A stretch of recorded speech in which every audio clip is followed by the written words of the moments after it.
Hello everyone, how are you. Welcome back to our channel commerce smart classes. जैसे कि आप लोगों को पता है कि पीजीटी कॉमर्स की सीरीज़ चल रही है हमारे इस चैनल पर, तो आज हम उसका मोस्ट इम्पॉर्टेंट टॉपिक है एमर्जिंग ट्रेंड्स इन मैनेजमेंट। ठीक है, before starting the topic I would like to say thank you so much miss Urmila Rana who has commented me on my lecture video that is group dynamic and motivation and its theories. I was completely motivated to her comment that inspired me, that happy me. So thank you so much Urmila Rana ji. मैं बोलना चाहूँगी कि उन्होंने मुझे इतना ज़्यादा motivate किया है। मैं आप लोगों को बोलती हूँ ना कि एक सपोर्ट सा मिल जाता है आपके कमेंट से, तो वो सपोर्ट मुझे मिला। मतलब मुझे लगा कि इतना ज़्यादा अगर उनके हेल्पफुल हो रहा है बच्चों के लिए, तो क्यों ना आगे इस सीरीज़ को कंटिन्यू किया जाए। तो आज इसी सीरीज़ में मैं एक मोस्ट इम्पॉर्टेंट टॉपिक लाई हूँ आपके सामने, that is emerging trends in management. इसके अंदर first of all I would like to tell you which topic to be covered. So first of all business process reengineering, BPR, benchmarking, total quality management, techniques of TQM, Kaizen, Six Sigma, ISO 9000 standard series, quality circle, knowledge management, strategic management, यही सारे topic आपके PGT commerce के अंदर दिए गए हैं। ठीक है बच्चे, पूरे ही टॉपिक्स हम इस क्लास में कवर करेंगे, तो वीडियो को एंड तक ज़रूर देखिएगा, स्किप करते हुए मत देखिएगा। और वीडियो अच्छी लगे तो लाइक, शेयर और सब्सक्राइब करना ना भूलें। कमेंट भी करना, क्योंकि कमेंट से मुझे बहुत ज़्यादा मोटिवेशन मिलता है। मैं ये नहीं कहती कि पॉजिटिव कमेंट हो। अगर आपको कहीं वीडियो अच्छी नहीं लग रही है, कुछ समझ नहीं आ रहा, तो आप पूछ सकते हैं, यू आर फ्री। तो ये नहीं है कि मैं आपसे ये कहती हूँ कि हाँ मेरी तारीफ़ ये करूँ, मैं तारीफ़ करने से खुश होती नहीं। जैसी एक्चुअलिटी है ना, वो चीज़ आप मुझे बताइए। ठीक है, तो let's start our topic. First topic is BPR, that is business process reengineering. Business process उसको इंजीनियर करना। री इंजीनियर का मतलब उसे रीडिज़ाइन करना, दोबारा से। री कब होता है? दोबारा। कहते हैं ना रीडिज़ाइन करना। जो भी हमारा बिजनेस प्रोसेस है, जो हमने अपनी कंपनी के अंदर, अपनी ऑर्गेनाइजेशंस के अंदर फॉलो करते हैं, उसको रीडिज़ाइन करना, दोबारा से डिज़ाइन करना, उसे बोलते हैं बिजनेस प्रोसेस री इंजीनियरिंग। देखो, business process reengineering refers to the process of redesign. ये कैसा प्रोसेस है? Redesign and rethinking of business process that is cost, quality, service and speed to achieve the dramatic improvement in the organization. Business refers का मतलब एक ऐसे process से है जिसमें हम बिजनेस के प्रोसेस को रीडिज़ाइन करते हैं, दोबारा से डिज़ाइन करते हैं, रीथिंक उसके बारे से, उसमें दोबारा पुनर्विचार करते हैं उसके ऊपर, अपने बिजनेस प्रोसेस के ऊपर, जो रिसेंट में जो प्रोसेस चल रहा है उसके ऊपर पुनः विचार करते हैं, उसको दोबारा से डिज़ाइन करते हैं। किस संदर्भ में? कॉस्ट के संदर्भ में, क्वालिटी के संदर्भ में, सर्विस के संदर्भ में, स्पीड के संदर्भ में, टू अचीव द ड्रामेटिक मतलब एक ह्यूज इम्प्रूवमेंट लाने के लिए ऑर्गेनाइजेशन के अंदर। मतलब बिजनेस प्रोसेस के अंदर बेटा क्या करते हैं कि कम्प्लीटली ही आप अपने प्रोसेस को चेंज कर देते हो, और एक आपने गोल को अचीव करने के लिए आप उसमें वो एक ड्रामेटिक इम्प्रूवमेंट लाने के लिए जो आपने फॉलो किया हुआ है बिजनेस प्रोसेस, उसको चेंज करके एक नया प्रोसेस लाते हो, तो उसे बोलते हैं बिजनेस प्रोसेस री इंजीनियरिंग। अच्छा देखो, इसमें वर्ड आया था रीथिंकिंग। तो फंडामेंटल रीथिंकिंग का मतलब क्या होता है? Means asking the question why do you do. ये क्वेश्चन आस्क करना है कि क्यों कर रहे हो, एंड व्हाट यू डू, और क्या करोगे। Therefore, eliminating business process altogether if it does not add any value to the customer. Fundamental rethinking, पुनर्विचार करने का मतलब ये होता है कि उन सारे बिजनेस प्रोसेस को निकाल देना, उन सारी एक्टिविटीज़ को एलिमिनेट कर देना जो कि वैल्यू को ऐड नहीं कर रही है, जो कि कस्टमर्स को सेटिस्फाई नहीं करनी है, जो कि बिजनेस के ऑर्गेनाइजेशंस के गोल्स को प्राप्त करने में कुछ हर्डल्स ला रहे हैं, तो उन सारी एक्टिविटीज़ को एलिमिनेट कर देना, दैट इज़ रीथिंकिंग। उन पर विचार करना क्या बोलते हैं? रीथिंकिंग बोलते हैं। ठीक है बच्चे, अब देखो, जब भी आप बिजनेस प्रोसेस री इंजीनियरिंग करेंगे तो कुछ प्रॉब्लम परसिस्ट होती हैं। अब आपको ये बात तो पता ही है, जब भी हम अपने जगह से दूसरे जगह पर जाते हैं तो कोई ना कोई प्रॉब्लम तो परसिस्ट होती ही होती है, हर किसी के साथ होती है। ऐसे अगर हम बिजनेस के प्रोसेस को भी री इंजीनियर करते हैं तो कुछ प्रॉब्लम्स फेस करनी पड़ती है। First of all, it requires heavy investment and time. Heavy investment की ज़रूरत होती है, टाइम भी बहुत ज़्यादा लग जाता है। Employees resistance to change. अब ज़रूरी नहीं है कि आपने जो प्रोसेस चेंज किया है एम्प्लॉय एबल हो उसको यूज़ करने के। है, हो सकता है कि एम्प्लॉय है ना मना कर दे कि हम इस ऑर्गेनाइजेशन में काम नहीं करेंगे, क्योंकि हर कोई एम्प्लॉय होता है वो अपॉर्चुनिटी पसंद नहीं करता, वो बंदा चेंज में काम करना पसंद नहीं करता। During the transition period there is possibility, अब आपको पता है जब भी कुछ नया काम करते हैं तो उसमें पॉसिबिलिटी होती है कि लॉस होगा, तो इस ये लॉस की भी पॉसिबिलिटी होती है। इट्स अ चैलेंजिंग टास्क, एक टास्क, ये चैलेंजिंग टास्क है। कुछ भी नया करना क्या होता है, चैलेंजिंग होता है। HPSC का एग्जाम है एक हमारे लिए नया है। देखो एचटेट तो कॉमन होता है, एचटेट सीटेट ये सब कॉमन होते हैं, एलिजिबिलिटी एग्जाम होते हैं, एक दो बार दे रखे होते हैं, पता होता है। बट HPSC PGT स्क्रीनिंग, और वो भी अभी अब है ना, देखो बिजनेस प्रोसेस री इंजीनियरिंग यही है। HPSC ने पैटर्न चेंज कर दिया, बच्चों को स्क्रीन करने का, बच्चों के सिलेक्शन का प्रोसेस चेंज कर दिया। ये क्या है, बिजनेस प्रोसेस री इंजीनियरिंग है बच्चे, ठीक है, इसे ही हम बिजनेस प्रोसेस री इंजीनियरिंग कहेंगे। तो ये क्या है, एक चैलेंजिंग टास्क है। टास्क तो बहुत ज़्यादा चैलेंजिंग है, क्योंकि बहुत ज़्यादा अब इसमें प्री करो, फिर मेंस करो, फिर इंटरव्यू करो, बच्चे के लिए भी है और ऑर्गेनाइजेशंस के लिए भी है। It establish hierarchies and function structure and create serious represent। इसका मतलब क्या होता है कि जब हमारी एक ऑर्गेनाइजेशन है उसमें आपको पता है जो बिजनेस प्रोसेस चल रहा है, तो उसमें है ना एक स्केलर चेन होती है कि कौन सबॉर्डिनेट होगा, कौन सुपरवाइजर होगा, कौन किसको ऑर्डर देगा। बट जब हम अपने बिजनेस प्रोसेस को री इंजीनियर कर देते हैं तो हर चीज़ सिचुएशन चेंज हो जाती है, हर किसी के फंक्शंस, डिपार्टमेंट सब कुछ चेंज हो जाते हैं, तो इससे एक डिस्टर्बेंस सा आ जाता है। तो ये सारी प्रॉब्लम फेस करनी पड़ती है जब भी हम बिजनेस प्रोसेस री इंजीनियर करते हैं, ठीक है बच्चे। इसके कुछ बेनिफिट्स भी होते हैं। Reduce time cycle of business process, एक तो क्या करते हैं, जो भी हम बिजनेस के अपने गोल्स थे उसको जितने टाइम में पूरा कर रहे थे, अब इसको बिजनेस प्रोसेस री इंजीनियरिंग करके हम टाइम साइकिल्स को रिड्यूस कर सकते हैं।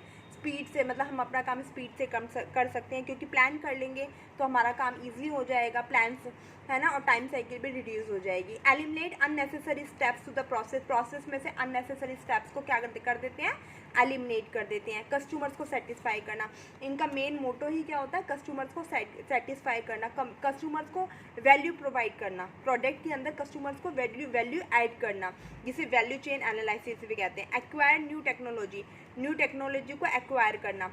To compete successfully with competitor के साथ क्या करना, कंपटीशन करना सक्सेसफुली। जब आप अपने बिजनेस प्रोसेस को री इंजीनियरिंग कर लोगे तो आप ईजिली कॉम्पिटिटर के साथ कंपटीशन कर सकते हो। BPR haves to change in process and redesign, BPR है वो प्रोसेस को चेंज करने में और उसे रीडिज़ाइन करने में भी क्या करता है, हेल्प करता है। अब देखो प्रोसेस ऑफ BPR, जब भी BPR किया जाता है तो कुछ प्रोसेस को अप्लाई किया जाता है। पहला, डेवलप विजन्स एंड ऑब्जेक्टिव, किसी भी चीज़ का आपको पता है ऑब्जेक्टिव सेट किए जाते हैं। इसी तरीके से अगर आप BPR भी करोगे तो सबसे पहले आप अपने ऑब्जेक्टिव्स को डेवलप करोगे, ऑब्जेक्टिव्स को सेट करोगे। विज़न का मतलब होता है होल, जो आपका पर्पस है उससे, तो अपने विजन्स को सेट करोगे, अपने ऑब्जेक्टिव्स को सेट करोगे। उसके बाद अंडरस्टैंड करोगे जो प्रोसेस आपकी कंपनी में अब तक चल रहा है, आपके बिजनेस में आपने जो प्रोसेस आप फॉलो कर रहे हो उसके बारे में उसको अंडरस्टैंड करोगे, ठीक है, कि कौन सा प्रोसेस चल रहा है। एग्जिस्टिंग प्रोसेस के बारे में अंडरस्टैंड करोगे। आइडेंटिफाई प्रोसेस फॉर रीडिज़ाइन, आप क्या करोगे, प्रोसेस को आइडेंटिफाई करोगे रीडिज़ाइन करने के लिए कि किस फील्ड में हमें रीडिज़ाइन करने की ज़रूरत है। आइडेंटिफाई चेंज लेवल देखोगे कि कॉस्ट में कितना चेंज करना है, प्रोडक्ट में कितना चेंज करना है, स्पीड में कितना चेंज करना है ना। पहले तो प्रोसेस को देख लिया, प्रोसेस को रीडिज़ाइन करोगे, आइडेंटिफाई करोगे, फिर चेंज लेवल कि किस लेवल में हमें चेंज करना है। इम्प्लीमेंट द न्यू प्रोसेस, उस प्रोसेस को इम्प्लीमेंट करोगे जो आपने आइडेंटिफाई किया था, अब वो क्या करोगे, इम्प्लीमेंट करोगे न्यू प्रोसेस को। फिर एक न्यू प्रोसेस है वो ऑपरेशनल हो जाएगा, स्टार्ट हो जाएगा, उसको अपने बिजनेस में ऑपरेट करना शुरू कर दोगे, मतलब अपने बिजनेस में फॉलो करना शुरू कर दोगे। उस प्रोसेस को एवेल्यूएट करोगे, जो एग्जिस्टिंग जो आपका पहले प्रोसेस था और जो आपने रीडिज़ाइन करा है, दोनों को क्या करोगे, एवेल्यूएट करोगे, कंपैरिजन करोगे। ऑनगोइंग कंटिन्यूस इंप्रूवमेंट, और लगातार, ये नहीं है एक बार आपने BPR कर दिया तो उसी मेथड को आप हर टाइम फॉलो करोगे, नहीं, टाइम टू टाइम उसमें क्या करोगे, इंप्रूवमेंट लाओगे, टाइम टू टाइम उसमें चेंजमेंट लाओगे। तो ये है हमारे BPR के प्रोसेस। सबसे पहले आपको पता होता है कि हम स्टार्टिंग करते हैं ऑब्जेक्टिव से और एंड करते हैं एवेल्यूएट से, और एवेल्यूएट नहीं होता, एवोल्यूशन नहीं होता तो कॉन्टिन्यूस इंप्रूवमेंट पे या फीडबैक पे हमारा क्या हो जाता है, एंड हो जाता है हर किसी प्रोसेस का, ठीक है बच्चे। अब इन शॉर्ट मैं आपको बताना चाहूँगी BPR क्या है। BPR इज जस्ट लाइक ना HPSC ने जो एग्ज़ाम पैटर्न अब आपका चेंज किया है, फर्स्ट ऑफ ऑल तो HSSC से हमारा HPSC ने ले लिया, ठीक है, ये भी एक रीडिज़ाइन हो गया है ना, री इंजीनियर हो गया। उसके बाद हो गया उसमें भी पैटर्न चेंज हो गया, पहले प्री कर दिया फिर मेंस कर दिया, तो ये हमारा क्या है पूरा बिजनेस प्रोसेस री इंजीनियरिंग के है, जो हमारे लिए क्या हो गया, चैलेंजिंग हो गया, ठीक है बच्चे। उसके बाद हमारा नेक्स्ट आता है total quality management. Total quality management के अंदर हम तीनों टर्म्स को पहले अलग अलग पढ़ेंगे कि टोटल का क्या मतलब है, क्वालिटी का क्या मतलब है और मैनेजमेंट का क्या मतलब है। देखो टोटल का मतलब है made up of the whole, एक एंटायर ऑर्गेनाइजेशन में जितने भी मैनेजर, जितने भी एम्प्लॉयर, सुपरवाइजर, सबऑर्डिनेट, उनसे टोटल में क्या आते हैं, सब ऑर्गेनाइजेशन में जितने भी मेंबर्स हैं, जितने मैनेजर, सब टोटल में उन सबको इंक्लूड किया गया। क्वालिटी से मतलब degree of excellence of a product और सर्विस, जो सर्विस और प्रोडक्ट प्रोवाइड करवाया जा रहा है उसको कितने अच्छे हैं उसकी डिग्री से, ठीक है बच्चे। क्वालिटी का मतलब क्या होता है कि जो भी प्रोडक्ट और सर्विस आप अपने बिजनेस प्रोवाइड करवा रहे हो उसको कितना अच्छा है, उसकी डिग्री को हम बोलते हैं क्वालिटी। और मैनेजमेंट क्या होता है, कला है, एक दूसरे से काम करवाने की क्या है, कला है, प्रबंधन। आपने कहा ना management is the art of getting things done through other people, तो मैनेजमेंट क्या है, प्रबंधन क्या है, art of planning, directing and controlling. Management के अंदर क्या की जाती है, ये सारी एक्टिविटीज़ की जाती हैं, ठीक है। अब देखो डेफिनेशन ऑफ TQM की क्या डेफिनेशन है। TQM is a set of systematic activities, ये एक सिस्टमेटिक एक्टिविटीज़ का सेट है carried out by the entire organisation. आपने पढ़ा है ना अभी, क्योंकि इसमें सबको टोटल पूरे ऑर्गेनाइजेशन को शामिल किया जाता है, तो ये एक सिस्टमेटिक एक्टिविटीज़ का सेट है जो कि एंटायर ऑर्गेनाइजेशन के द्वारा कैरी किया जाता है to effectively and efficiently achieve company objective. Company के ऑब्जेक्टिव्स को इफिशिएंटली और इफेक्टिवली का मतलब क्या, ऑन टाइम, कंपनी के ऑब्जेक्टिव को ऑन टाइम पूरा किया जा सके और लो कॉस्ट पर पूरा किया जा सके, इसके लिए ये एक सिस्टमेटिक एक्टिविटीज़ का सेट है जो कि पूरी ऑर्गेनाइजेशन के द्वारा कैरी किया जाता है, that is called TQM। So as to provide product and services with level of quality that, क्या करना जाता है इसमें, प्रोडक्ट और सर्विसेज को विद लेवल ऑफ क्वालिटी के लेवल तक प्रोवाइड किया जाता है जो कि कस्टमर्स को सेटिस्फाई करती है at the appropriate time and price, एक अप्रोप्रिएट समय पर और एक प्राइस पर कस्टमर्स को प्रोडक्ट और सर्विसेज को प्रोवाइड किया जाता है ताकि कस्टमर्स को सेटिस्फाई किया जा सके। तो ध्यान रखना जो टोटल क्वालिटी मैनेजमेंट है उसमें एंटायर ऑर्गेनाइजेशन को शामिल किया जाता है ताकि बिजनेस के जो ऑब्जेक्टिव्स हैं वो ऑन टाइम पूरे हो जाए और कस्टमर्स को एक अच्छी क्वालिटी का प्रोडक्ट प्रोवाइड किया जाए ताकि कस्टमर्स को सेटिस्फाई किया जाए, that is known as TQM। Okay बच्चे, अब देखो क्या क्या सिद्धांत हैं, क्या क्या प्रिंसिपल्स हैं हमारे टोटल क्वालिटी मैनेजमेंट के। First of all the total quality management चाहता है कस्टमर्स को सेटिस्फाई करना, तो customer satisfaction is the one of the most important principle of TQM। Sorry, I am really sorry for this. Total employment, इसमें क्या होता है, पूरे एम्प्लॉयज़ को, पूरी ऑर्गेनाइजेशंस के एम्प्लॉय को शामिल किया जाता है, तो क्या है, टोटल एम्प्लॉयमेंट को इंक्लूड किया जाता है। कॉन्टीन्यूस इंप्रूवमेंट किया जाता है, एक बार थोड़ी ना कि एक बार TQM किया गया तो बाकी बार बार नहीं किया जाएगा, ये तो कॉन्टीन्यूस इंप्रूवमेंट चाहता है, टाइम टू टाइम इसमें इंप्रूवमेंट किया जाता है, ठीक है बच्चे। लाइक बिजनेस प्रोसेस री इंजीनियरिंग की तरह इसमें भी क्या किया जाता है, कॉन्टीन्यूस इंप्रूवमेंट किया जाता है। स्ट्रैटेजिक एंड सिस्टमेटिक अप्रोच है, इसमें क्या करना चाहिए, कस्टमर्स को सेटिस्फाई करने के लिए स्ट्रेटजीज बनाई जाती है, प्लान किया जाता है, रणनीतियाँ बनाई जाती हैं ताकि हमारे ऑब्जेक्टिव्स हैं वो हमें अचीव हो सके, और इसके लिए सिस्टमेटिक अप्रोच है, इसमें सिस्टमेटिक ढंग से सारा काम किया जा सकता है। आपने डेफिनेशन के अंदर ही पढ़ा है, it is a systematic approach, it is a set of systematic activities, तो एक सिस्टमेटिक अप्रोच है।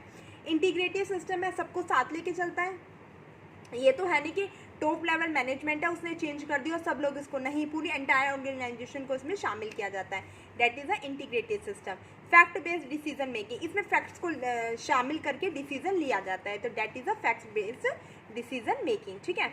अब एडवांटेजेस ऑफ TQM के क्या एडवांटेजेस हैं, improvement in company environment, company के एनवायरनमेंट में इम्प्रूवमेंट आती है, जब आप कस्टमर्स को सेटिस्फाई करोगे, जब आपकी कंपनी का गोल पूरा हो जाएगा, जब एंटायर ऑर्गेनाइजेशन मिलकर एक साथ जब एंटायर ऑर्गेनाइजेशन मिलकर एक साथ काम करेगी, सब अपने डिसीजंस देंगे, सब मतलब मिलकर काम करेंगे, तो इससे क्या होगा, कंपनी का एनवायरनमेंट बहुत अच्छा बनेगा, तो कंपनी के एनवायरनमेंट में इम्प्रूवमेंट आता है। एक्सीलेंट कस्टमर सेटिस्फैक्शन, इसके अंदर कस्टमर्स को सेटिस्फाई किया जाता है, उन्हें एक अच्छी क्वालिटी का प्रोडक्ट और सर्विस प्रोवाइड कराई जाती है, कस्टमर्स को सेटिस्फाई किया जाता है। Good public image of an enterprise, जब आप अच्छे कस्टमर्स को अच्छा सामान प्रोवाइड कराओगे तो आपकी एंटरप्राइज की इमेज भी अच्छी बन जाएगी। क्यों कहा जाता है कि शूज़ लेने हैं तो प्यूमा के ही लेना, क्यों, क्योंकि उसकी इमेज बनी हुई है, उसने कस्टमर्स को सेटिस्फाई किया हुआ है, तो कस्टमर्स लोगों से बोलते हैं कि अगर आपको चाहिए तो उस कंपनी के लो, उस ब्रांड के लो, तो इससे आपकी एंटरप्राइज की इमेज बन जाती है। Better personal relation, better personal relation का मतलब होता है कि एंटायर ऑर्गेनाइजेशन में सुपरवाइजर, सबॉर्डिनेट, लीडर, सबके अच्छे अपने आपस में बहुत अच्छे रिलेशंस बन जाते हैं। Hearts in checking non productive activity, मतलब अगर हम TQM करते हैं तो हमें पता चल जाता है कि मतलब जो एक्टिविटीज़ होती हैं, जो एक्स्ट्रा एक्टिविटीज़ होती हैं, जो फिर या ये पता चल जाता है कि हमारा कितना मटेरियल जो नॉन प्रोडक्टिव है, डिफेक्टिव है, या प्रोडक्ट अच्छा नहीं बन रहा, तो उसको क्या कर देते हैं, हम एलिमिनेट कर देते हैं, तो उसको चेक करने में भी हेल्प करता है TQM। अगर हम टाइम टू टाइम TQM करते हैं तो हमें ये पता चल जाता है हमारा कितना प्रोडक्ट है वो डिफेक्टिव है, कितना बेकार है, कितना किस क्वालिटी का है, इसमें भी हेल्प करता है TQM। वर्क इज़ डन, जो वर्क काम किया जाता है इफेक्टिवली तरीके से ऑन टाइम पूरा किया जाता है, कम कॉस्ट पर किया जाता है और एंटायर ऑर्गेनाइजेशन के द्वारा किया जाता है। ठीक है बच्चे, अब देखो इसकी कुछ डिसएडवांटेजेस हैं, ये नहीं है सबके एडवांटेजेस ही हैं, डिसएडवांटेजेस भी हैं। प्रोडक्शन डिसरप्शन, प्रोडक्शन डिसरप्शन का मतलब होता है कि प्रोडक्शन में रुकावट आ जाती है।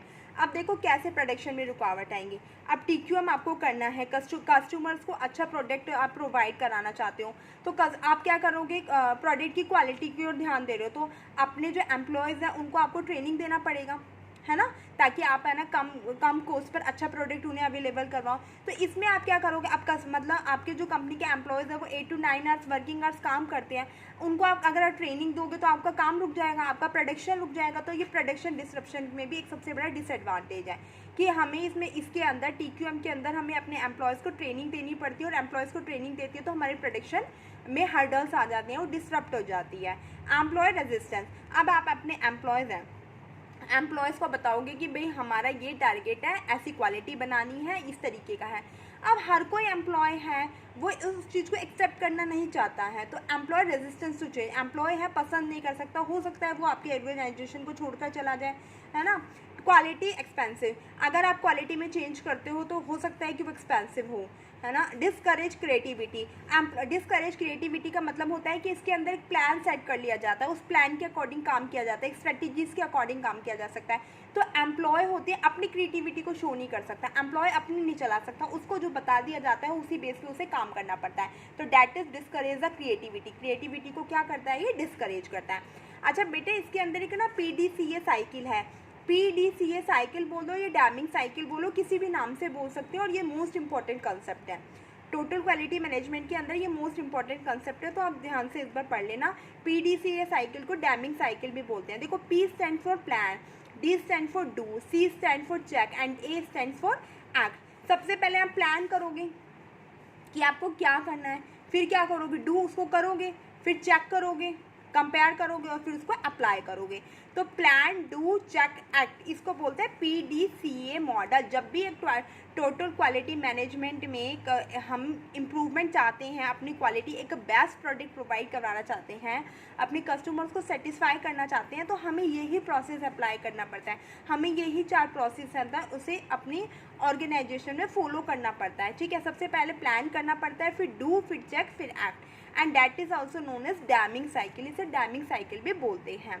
अच्छा, अब TQM की कुछ टेक्निक्स है, आई थिंक आप लोगों के लिए जो मैं आप टेक्निक्स पढ़ाऊंगी ना, शायद आपको ये पता है कि बेंच मार्किंग मेरे टॉपिक में है, पर आपको ये नहीं पता कि bench marking is a technique of TQM। मेरे को ये पता है, मेरे पास ऑफलाइन क्लासेस में आते थे बच्चे, तो मैंने उनके सामने ये टॉपिक रखा, तो बोलते मैम बेंच मार्किंग आप इसमें पढ़ा रहे हो, तो एक अलग से सेपरेट टॉपिक है। तो बच्चे आज मैं आपको क्लियर कर देती हूँ। देखो, कुछ TQM की टेक्निक्स हैं, kaizen, benchmarking, 6 sigma, ISO 9000 standard series, ये सारी हमारी TQM टोटल क्वालिटी मैनेजमेंट की टेक्निक्स हैं। ठीक है, वन बाय वन हम इसके बारे में पढ़ेंगे। आपके टॉपिक में पीजीटी कॉमर्स के सिलेबस में बेंचमार्किंग है, आईएसओ स्टैंडर्ड 9000 स्टैंडर्ड है, ये सब अलग से दे रखा है, बट ये इनकी टेक्निक्स हैं, ठीक है। तो फर्स्ट ऑफ ऑल केजेंट से नहीं करके बेंचमार्किंग से स्टार्ट करते हैं। बेंचमार्किंग थोड़ा बड़ा टॉपिक है।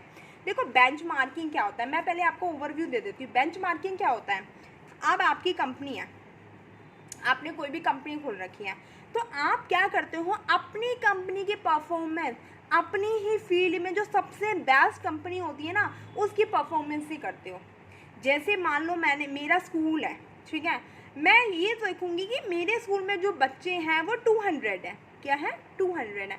बट इसी तरीके से मेरे ही पास में एक रमन मुजाल स्कूल है, उसमें जो बच्चे हैं उसमें 5000 है, तो उसके परफॉर्मेंस का कंपैरिजन मैं अपने स्कूल से करूँगी, स्कूल से कंपैरिजन करूँगी और फिर ये देखूँगी कि कहाँ पर लैकिंग पॉइंट है, तो इसे बोलते हैं बेंचमार्किंग। तो देखो बेंचमार्किंग क्या होता है, मार्किंग है तो प्रोसेस है, आईएनजी है। It is a systematic method by which organisation can measure themselves against the best industry practices. इसमें क्या करती है ऑर्गेनाइजेशन, अपने खुद के परफॉर्मेंस लेवल को मेज़र करती है।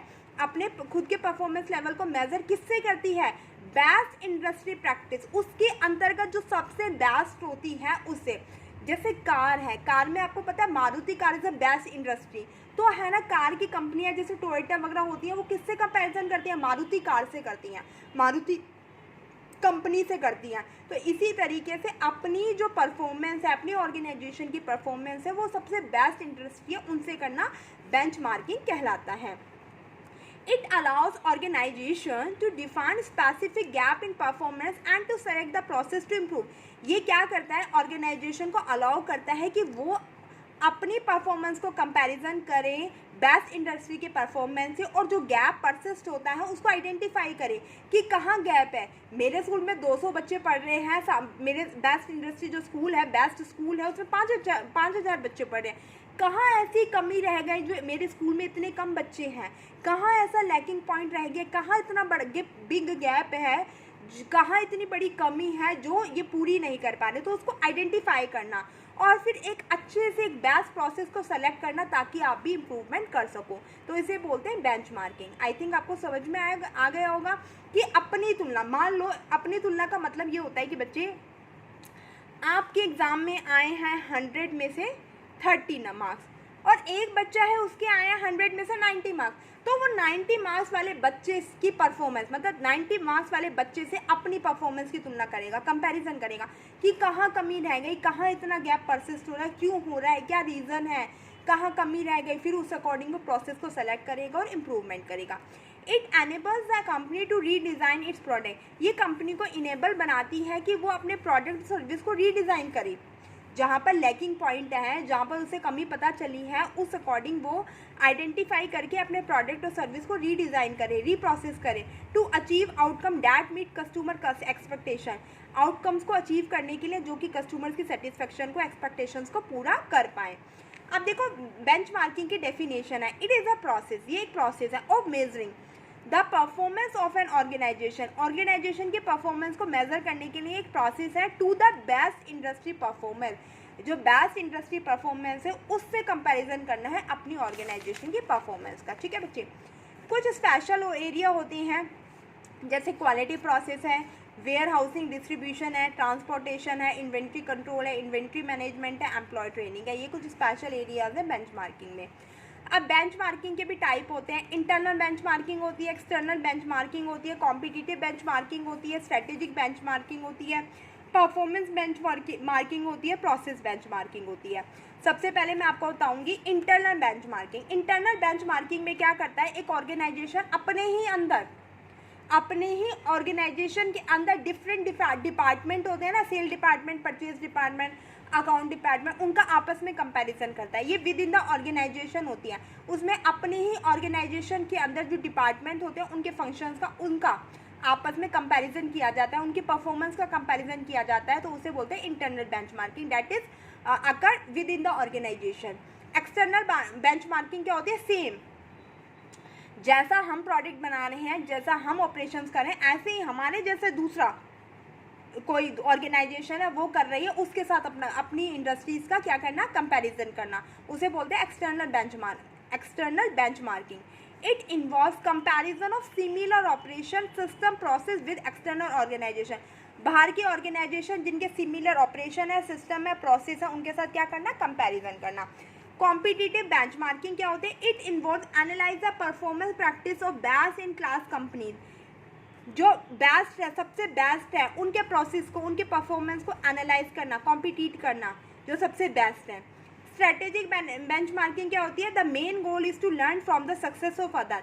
स्ट्रेटेजिक बेंचमार्किंग में ये कहता है कि सबसे मेन गोल क्या होता है कि दूसरों की सक्सेस से सीखना, कि दूसरा जो सक्सेस हो रहा है उसकी सफलता के पीछे क्या राज है, कि जो वो बार बार सक्सेस हो रहा है उसकी सफलता का राज क्या है, उससे लर्न करना. Understand how the big winners go to where they are and how successfully company developed over time. ये देखना, ये अंडरस्टैंड करना कि जो विनर्स हैं वो कैसे जीतते हैं, उनकी स्ट्रेटजीज़ को नो करना, उनकी स्ट्रेटजीज़ को जानना, और ये जानना कि how successful company developed over time. जो सक्सेसफुल कंपनी है वो टाइम टू टाइम कैसे डेवलपमेंट कर रही है, इसके बारे में. देखो, हर कंपनीज़ के ना अपने बेंचमार्क सेट होते हैं. जैसे हर कॉलेज की अपनी कट ऑफ होती है, हर कॉलेज अपनी कट ऑफ निकलता है, ये एक बेंचमार्किंग ही तो होती है. ऐसे हर कंपनी के भी क्या होते हैं, बेंचमार्किंग होते हैं. उसके बाद परफॉर्मेंस बेंचमार्किंग में परफॉर्मेंस का कंपैरिजन किया जाता है, और प्रोसेस में प्रोसेस का. दो कंपनियां आपस में प्रोसेस को कंपैरिजन करते हैं तो उसे बोलते हैं process benchmarking. That is the topic of the benchmarking. Now आपको नेक्स्ट टेक्निक है टोटल क्वालिटी मैनेजमेंट की, kaizen.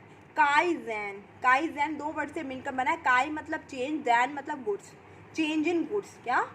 Change in goods for better improvement. Goods में चेंज करना किसके लिए? बेटर इंप्रूवमेंट के लिए.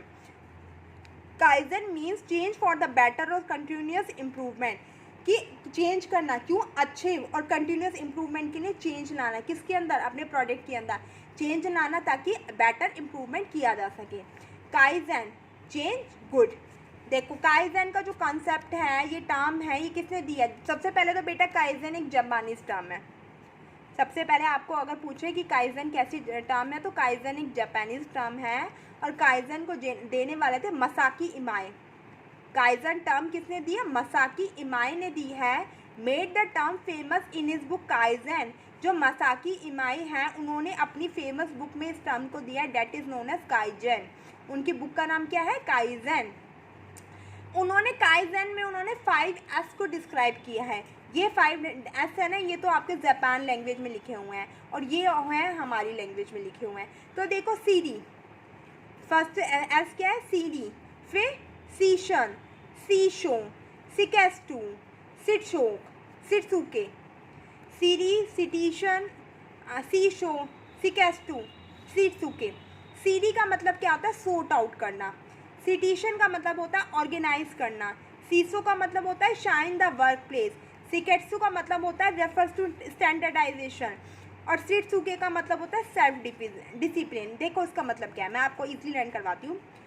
एक ऑर्गेनाइजेशन है, उसमें है ना सारे एम्प्लॉयज़ है, इधर से उधर कोई फॉर्मल तरीके से काम नहीं हो रहा, सब कोई इधर से उधर फैला हुआ है, रिसोर्स इधर से उधर फैले हुए, कुछ भी नहीं है. तो सॉर्ट आउट करना, छटनी करना, प्रोडक्ट को क्या करना, जो हमारे यूज़फुल प्रोडक्ट हैं, जो नेसेसरी प्रोडक्ट है, उनको एक प्लेस पर रखना, सॉर्ट आउट करना, और जो एलिमिनेट प्रोडक्ट है उनको निकाल देना. तो इसमें सॉर्ट आउट किया जाता है, मतलब जो यूज़फुल है उनको एक तरफ रखा जाता है और बाकी जो एलिमिनेट कर दिया जाता है. तो सॉर्ट आउट का मतलब सीडी. सीडी का मतलब जो हमारे यूज़फुल प्रोडक्ट है उनको एक साइड रखना. फिर उनको ऑर्गेनाइज करना, प्रोडक्ट को रख लिया, उनको ऑर्गेनाइज करना, उनको अपने प्लेस पर रखना. फिर शाइन द वर्क प्लेस. हर कोई एक अच्छे वर्क प्लेस पर काम करना चाहता है. ऐसा तो है नहीं कि कोई आप गंदे वर्क प्लेस पर काम करना चाहते हो. आप भी चाहते हो ना जहाँ आप काम करो वो बहुत अच्छी, उसका इंफ्रास्ट्रक्चर बहुत अच्छे हो, सब लोग बहुत अच्छे हो, कोऑपरेटिव नेचर हो. तो शाइन द वर्क प्लेस. सीसो क्या कहता है? इसो शाइन द वर्क प्लेस. सिकेट्सू क्या कहता है? रेफर्स टू, ये स्टैंडर्डाइजेशन की, एक स्टैंडर्ड होना चाहिए, स्टैंडर्ड सेट करना चाहिए. और सिटसू क्या कहते हैं? सेल्फ डिसिप्लिन, मतलब खुद को डिसिप्लिन में रखना चाहिए, है ना. फिर आपको मैं बताती हूँ सिक्स सिग्मा का जो कंसेप्ट है बेटा, आपने मोटोरोला मोबाइल के बारे में सुना था, मोटोरोला कंपनी आई थी. तो 6 सिग्मा का जो कंसेप्ट है वो सबसे पहले मोटोरोला कंपनी में दिया था, और मोटोरोला कंपनी के बिल स्मिथ ने दिया था. कब दिया था? 1986 में. बेटा इसमें एक है ना, लोगों को मिथ होता है कि 6 सिग्मा, कोई तो कहता है कि मोटोरोला के द्वारा डेवलप किया गया, पर मोटोरोला कंपनी में किसके द्वारा किया गया था? तो मोटोरोला कंपनी में बिल स्मिथ नाम के पर्सन के द्वारा ये 6 सिग्मा का कंसेप्ट है, ये दिया गया था. एंड देन 1986 में it is use to help business improve, ये यूज़ किया जाता है बिजनेस को इम्प्रूव करने के लिए, करंट प्रोसेस को इम्प्रूव करने के लिए, प्रोडक्ट और service by discovering the element defect, जो हमारे डिफेक्टिव प्रोडक्ट्स हैं, जो भी हमारे में मतलब अनप्रोडक्टिविटी एक्टिविटीज़ हो रही हैं, अननेसेसरी एक्टिविटीज़ होती हैं, उनको एलिमिनेट करना, ठीक है, और बिज़नेस को हेल्प करना ताकि जो बिज़नेस का गोल है वो ईजिली पूरे हो सके।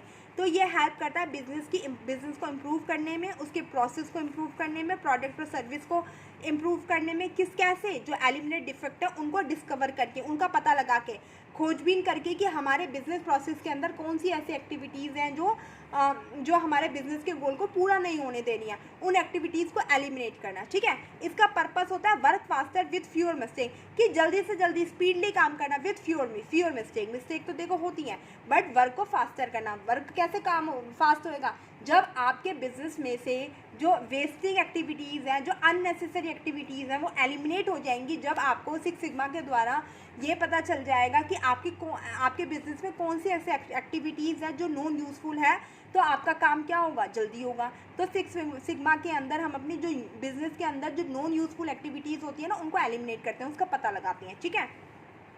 सिक्स सिग्मा के क्या प्रोसेस होते हैं? सबसे पहले डिफाइन करते हैं, उसके बाद मेज़र करते हैं, उसके बाद एनालाइज करते हैं, फिर इम्प्रूव करते हैं, और फिर लास्ट में क्या करते हैं? कंट्रोल करते हैं। सबसे पहले तो आप डिफाइन करोगे, फिर उसको मेज़र करोगे, फिर एनालाइज करोगे, करते हो ना आप, प्रॉब्लम को एनालाइज करते हो, फिर इम्प्रूवमेंट चाहोगे और फिर उसको कंट्रोल करोगे। अब main elements of six sigma के कुछ मेन एलिमेंट्स हैं। कौन कौन से? टीम वर्क करती है, टीम में काम होता है ना, अकेला थोड़ी ना कर सकता है बिजनेस में नॉन यूजफुल एक्टिविटीज़ का पता, अकेले नहीं, टीम वर्क होता है।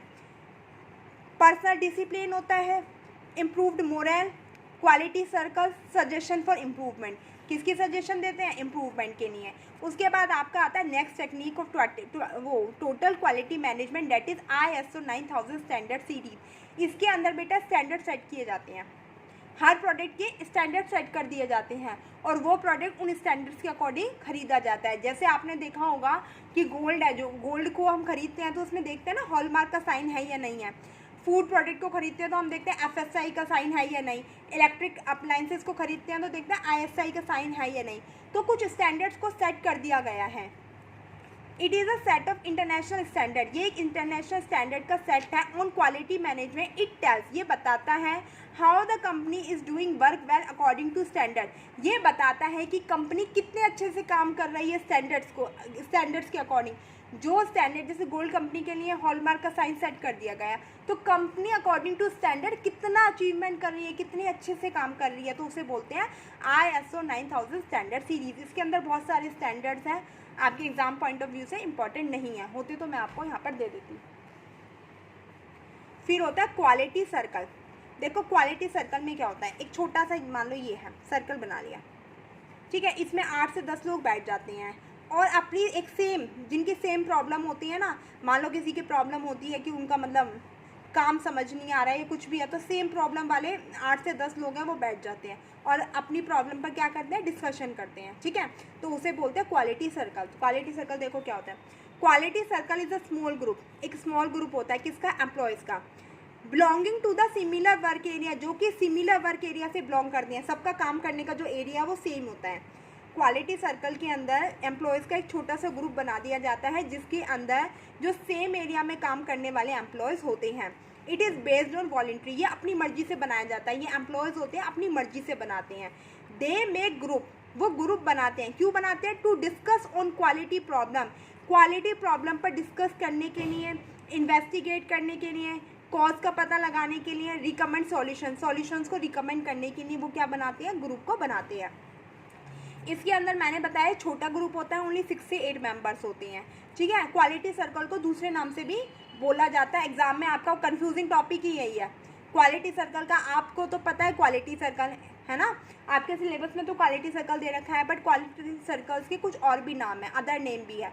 जैसे क्वालिटी सर्कल को एक्शन सर्कल्स कहते हैं, स्मॉल ग्रुप बोलते हैं, स्मॉल ग्रुप तो फिर भी आप आइडेंटिफाई कर लेते है ना, एक्शन सर्कल भी बोलते हैं, एक्सीलेंस सर्कल भी बोलते हैं, ह्यूमन रिसोर्स सर्कल भी बोलते हैं, प्रोडक्टिव सर्कल भी बोलते हैं।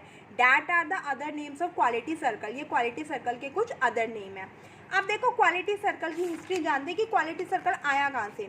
तो सबसे पहले it were first establish in Japan in 1962। जो क्वालिटी सर्कल का कंसेप्ट है सबसे पहले जापान में आया था 1962। इंडिया में तो ये बाद में आया, सबसे पहले जापान में 1962 में आया था। और इसके क्रिएटर कौन है, क्वालिटी सर्कल बनाया किसने है, तो क्यारो इशिकावा। क्वालिटी सर्कल को बनाने वाले कौन थे, क्यारो इशिकावा ने क्वालिटी सर्कल का कंसेप्ट दिया है। That is belong from the Japan, जो कि जापान से बिलोंग करते हैं। जापान में 1962 में आया था और जापान में किसने दिया, क्यारो इशिकावा ने दिया था। बट इंडिया के अंदर इसको देने वाले कौन थे, SR उर्पा थे, जो कि आपको पता है जनरल मैनेजर थे भेल कंपनी के। जो भेल कंपनी इंडिया में थी है ना, उसको देने वाले SR उर्पा थे, जिन्होंने 1980 में क्वालिटी सर्कल का कंसेप्ट दिया था। जापान के अंदर 1962 में हमारे क्यारो इशिकावा ने दिया था, बट इंडिया के अंदर 1980 में SR उर्पा ने दिया था। किसका कंसेप्ट, क्वालिटी सर्कल का कंसेप्ट। क्वालिटी सर्कल के अंदर क्या किया जाता है, एम्प्लॉयज़ मिलके अपनी प्रॉब्लम्स का सॉल्यूशन करते हैं, वो अपनी प्रॉब्लम्स पर डिस्कशन करते हैं। ठीक है बच्चे, देखो इसके अंदर ना एक फुल फॉर्म आता है QCFI। तो QC quality circle forum of India है, वो एक्टिविटी क्वालिटी सर्कल है, उसकी एक्टिविटीज़ को प्रमोट करने का काम करती हैं। अब क्वालिटी सर्कल्स की क्या विशेषताएं हैं, एक तो वॉलंटियर ग्रुप होता है, अपनी इच्छा से बनाया जाता है, स्मॉल इन साइज़ होता है, छोटे साइज़ में होता है, रेगुलर मीटिंग होती रहती है इन लोगों की, इंडिपेंडेंट एजेंडा होता है, क्वालिटी पर फोकस किया जाता है, रेगुलर फीडबैक होता है। That are the qualities of the quality circle. उसके बाद आता है quality management. It is focus not only on product and service quality. Quality management के अंदर सिर्फ प्रोडक्ट और सर्विस की क्वालिटी पर ही फोकस नहीं किया जाता है, बल्कि उनको अचीव भी किया जाता है। क्या बोल रही हूँ मैं, क्वालिटी मैनेजमेंट के अंदर सिर्फ प्रोडक्ट और सर्विस की क्वालिटी पर ही फोकस नहीं किया जाता, उनको अचीव करने पर भी काम किया जाता है। 4 मेन कंपोनेंट है क्वालिटी मैनेजमेंट के। सबसे पहले क्वालिटी की प्लानिंग करना, फिर क्वालिटी को एश्योर करना, फिर क्वालिटी को कंट्रोल करना, फिर क्वालिटी को इम्प्रूव करना। सबसे पहले आप अपने प्रोडक्ट और सर्विस की जो क्वालिटी है उसकी प्लानिंग करोगे तो कि किस क्वालिटी का, किस डिग्री तक क्वालिटी को आप प्रोवाइड करना चाहते हो। फिर क्वालिटी एश्योरेंस के अंदर क्या करोगे, आप एरर्स को प्रिवेंट करोगे, जो गलतियां हैं उनको प्रिवेंट करोगे ताकि आप राइट टाइम पर अपने टास्क को पूरा कर सको। तो इसमें एरर्स को प्रिवेंट किया जाता है। फिर क्वालिटी को कंट्रोल किया जाता है, और फिर क्वालिटी कंट्रोल करने के बाद उस पर क्या करोगे, कॉन्टीन्यूस इंप्रूवमेंट चाहोगे तो क्वालिटी पर इंप्रूवमेंट अप्लाई किया जाता है। फिर आपको बताती हूँ कि क्वालिटी कंट्रोल 7 तरह के क्वालिटी कंट्रोल टूल हैं। ये आपके लिए बहुत ही नया होगा और मोस्ट इंपॉर्टेंट टॉपिक है, स्टार लगा लेना। 7 क्वालिटी कंट्रोल टूल्स हैं जिनका यूज़ किया जाता है प्रॉब्लम को सोल्व करने के लिए। These tools were introduce by Deming and Juran firstly. ये टूल्स हैं सबसे पहले किसने दिए थे, डैमिंग और जुरान ने। बाद में तो बहुत लोग आए थे क्वालिटी टूल्स बताने वाले, प्रोडक्ट और सर्विस की क्वालिटी को इम्प्रूव करने वाले, बट पहले जो सबसे पहले आए थे वो डैमिंग और जुरान आए थे, जिन्होंने 7 क्वालिटी कंट्रोल्स के टूल बताए हैं। देखो कौन कौन से हैं, check sheet, fish bone diagram, histogram, Pareto chart, scatter diagram, control chart, scatter diagram, stratification. अब मैं 1 बाय 1 आपको बता देती हूँ। चेक शीट, चेक शीट के अंदर क्या होता है कि आप अपने डाटा की लिस्ट बना लेते हैं। चेक शीट के अंदर जो आपकी डाटा होता है उसकी लिस्ट बना ली जाती है। एक structure prepare form for collecting analyse data, data को एनालाइज करने के लिए, कलेक्ट करने के लिए एक स्ट्रक्चर बना लिया जाता है, एक लिस्ट बना ली जाती है जिसमें डाटा को कलेक्ट किया जाता है। A generic tool that can be adapted for a wide variety of purpose, जिसको अडेप्ट किया जाता है। क्यों अडेप्ट किया जाता है, डाटा को कलेक्ट करने के लिए, उसको एनालाइज करने के लिए डाटा चेक लिस्ट बना ली जाती है, ठीक है, जिसे हम चेक शीट बोलते हैं उसे। उसके बाद फिश बोन डायग्राम। बेटा इसके अंदर क्या होता है, फिश बोन डायग्राम के अंदर एक टास्क होता है और टास्क से रिलेटेड जो अपॉर्चुनिटीज़ होती है ना, उसको जैसे फिश के मुंह में तो टास्क होता है और जो उसकी फिन्स होते हैं ना, वहाँ पर टास्क अपॉर्चुनिटीज़ होती हैं। तो टास्क का अपॉर्चुनिटीज़ के साथ क्या रिलेशन है, वो फिश बोन डायग्राम के द्वारा शो किया जाता है। देखो फिश बोन डायग्राम को हम कोज इफेक्ट डायग्राम भी कहते हैं। फिश बोन डायग्राम है, उसका अनदर नेम क्या है, cause effect diagram, first of the most important concept, ठीक है। गिवन बाय, किसके द्वारा दिया गया है फिश बोन डायग्राम का कंसेप्ट, इशिकावा के द्वारा। सबसे पहले ध्यान रखना है कि फिश बोन डायग्राम है कोज इफेक्ट रिलेशनशिप को बताता है, इसलिए इसे कोज इफेक्ट डायग्राम भी कहते हैं। And that is given by Ishikawa, किसके द्वारा ही दिया गया है, इशिकावा के द्वारा। इसके अंदर क्या करते हैं, कोजेस को आइडेंटिफाई किया जाता है कि किसी भी प्रॉब्लम के क्या कोज है। Identify many possible cause for a effect और problem and sort out the best. Identify किया जाता है कोजेज़ को, किसी भी प्रॉब्लम के कोजेज़ को आइडेंटिफाई किया जाता है, उसको प्रॉब्लम को सॉर्ट आउट किया जाता है। पहले हम कोज को आइडेंटिफाई कर लेंगे, उसके बाद उसको सॉर्ट आउट करने के लिए एक्शन लिया जाता है। तो इसे हम क्या बोलते हैं, कोज इफेक्ट डायग्राम भी बोलते हैं। उसके बाद होता है कंट्रोल चार्ट। इसको use to study how a process changes over time. Control chart का यूज़ करते हैं स्टडी करने के लिए कि जो प्रोसेस है वो कैसे टाइम टू टाइम चेंज होता है, कैसे हम डिफरेंट तरीके स्ट्रेटजीज़ को यूज़ करते हैं प्रोसेस को चेंज करने के लिए, कैसे process time to time change होता है, ये कौन बताता है, कंट्रोल चार्ट बताता है। पैरेटो चार्ट होता है, ये एक हिस्टोग्राम बार ग्राफ पर बनाया जाता है। पैरेटो चार्ट किस पर बनाया जाता है, बार ग्राफ पर बनाया जाता है। Which factors are more significant, और ये बार ग्राफ पर बनाकर पैरेटो चार्ट ये बताता है कि कौन से फैक्टर्स होते हैं किसी भी टास्क को पूरा करने के लिए इंपॉर्टेंस है। Which factors are more important, more significant. उसके बाद होता है हिस्टोग्राम, हिस्टोग्राफ नहीं हिस्टोग्राम है। हिस्टोग्राम में क्या होता है, it is use for showing frequency distribution. इसका यूज़ किया जाता है फ्रीक्वेंसी डिस्ट्रीब्यूशन को शो करने के लिए। How often each different value in a set of data often, कि एक डाटा के अंदर जो डिफरेंट वैल्यूज़ हैं वो किस तरीके से शो होती हैं, उनका फ्रीक्वेंसी डिस्ट्रीब्यूशन में शो किया जाता है हिस्टोग्राम के थ्रू। फिर उसके बाद होते हैं स्कैटर डायग्राम। स्कैटर डायग्राम के अंदर क्या होती हैं, जो मतलब डॉट होती हैं, एक्स एक्सिस पे होती है, वाई एक्सिस पे होती है, उन डॉट्स को आपस में मैच कर दिया जाता है। इसमें देखो पेयर कर दिया जाता है, एक्स एक्सिस और वाई एक्सिस की जो डॉट है उनको पेयर कर दिया जाता है। ग्राफ पेयर और numerical data one variable each axis, हर एक्सिस पे जो वेरिएबल होता है उसे मीट कर दिया जाता है to look for a relationship. Relationship को देखने के लिए एक एक्स एक्सिस पे होता है, वाई एक्सिस पे होता है, दोनों को मैच कर दिया जाता है। एक स्कैटर सा डायग्राम हो जाता है, डॉट डॉट को मिला दिया जाता है और फिर रिलेशनशिप को देखा जाता है। रिलेशनशिप के लिए मोस्ट इंपॉर्टेंट होता है। उसके बाद होता है स्टेरिटिफिकेशन। स्टेरिटिफिकेशन में क्या होता है, विथ फ्लो चार्ट और रन चार्ट। इसके अंदर ये देखा जाता है कि कैसे हमारा जो बिजनेस का काम है फ्लो चार्ट और रन चार्ट के थ्रू पूरा हो रहा है। डाटा कैसे हम फ्लो चार्ट और रन चार्ट के थ्रू पूरा कर रहे हैं। It separate data gather from a variety of sources so that pattern can be seen. उसके अंदर फिर पैटर्न्स को देखा जाता है। ये काम होता है स्टेरिटिफिकेशन का, ठीक है। इसमें डाटा को फ्लो चार्ट और रन चार्ट के थ्रू शो किया जाता है, ये ध्यान रखना है ना। उसके बाद आता है आपका नॉलेज मैनेजमेंट। नॉलेज मैनेजमेंट क्या होता है, नॉलेज को मैनेज करना। नॉलेज को कैसे मैनेज करोगे। अब मैं नॉलेज को मैनेज करने का काम कर रही हूँ, जो मैंने नॉलेज गेन की है, जो मैंने पढ़ा है अपने लाइफ में, वो मैं आपको क्या कर रही हूँ, आपके साथ शेयर कर रही हूँ।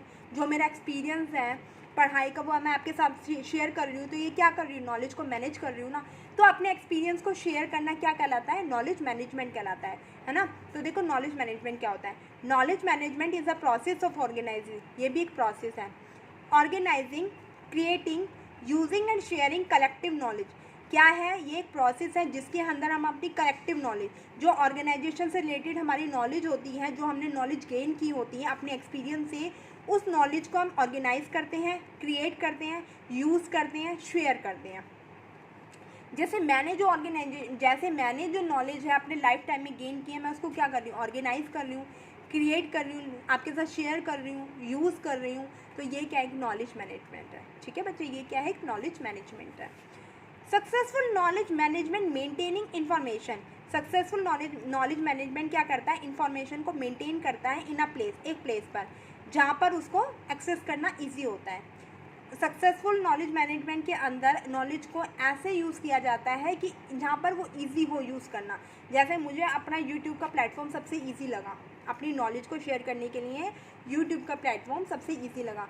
ऑनलाइन अगर ऑफलाइन में जाओ तो बेटा सुबह जाओ, फिर वहाँ पर भी चिक चिक चिक चिक पढ़ाओ सारा दिन, फिर आओ, फिर हेक्टिक शेड्यूल सा हो जाता है, नोट्स बनाओ, ये बनाओ।